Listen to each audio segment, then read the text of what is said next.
वृंदावन धाम में एक लड़की रात के 2 बजे अपने घर जा रही थी। रास्ता एकदम सुनसान था। अब रात के 2 बजे थे तो उसे कोई साधन नहीं मिला। क्योंकि घर सिर्फ 1 किलोमीटर की दूरी पर था तो उसने सोचा क्यों ना पैदल चला जाए।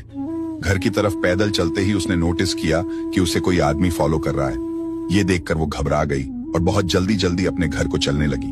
जब वो फिर से पीछे मुड़ी तो उसने देखा कि वो आदमी उसके एकदम क्लोज आ रहा है और वो महिला बहुत डर गई और डर के कृष्ण और बलराम को याद करने लगी।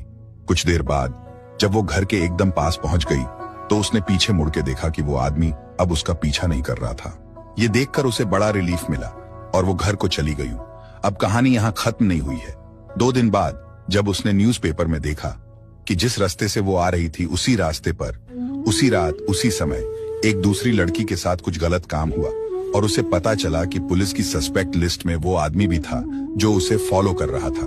ये सुनकर वो शॉक रह गई। वो सोचने लगी कि वो आदमी उसके साथ भी तो कुछ बुरा कर सकता था, लेकिन उसने उसका पीछा करना छोड़ दिया और किसी दूसरी लड़की के साथ ये दुष्कर्म किया।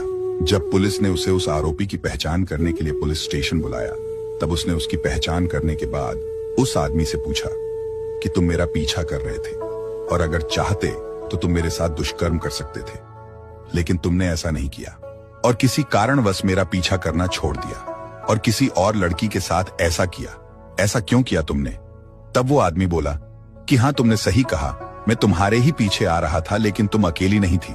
अगर अकेली होती तो मैं तुम्हारा साथ ही ये सब करता। ये सुनकर वो शॉक रह गई और बोली, क्या मैं अकेली नहीं थी? कौन था मेरे साथ? आदमी बोला, इतना भोला मत बनो, तुम्हारे साथ 2 लड़के और थे, एक काला और एक गोरा। एक तुम्हारे लेफ्ट में था और एक तुम्हारे राइट में। जैसे ही उन्होंने मेरी तरफ देखा मैं वहां से डर के भाग गया। ये सुनने के बाद लड़की की आंखों से एकदम आंसू बहने लगे।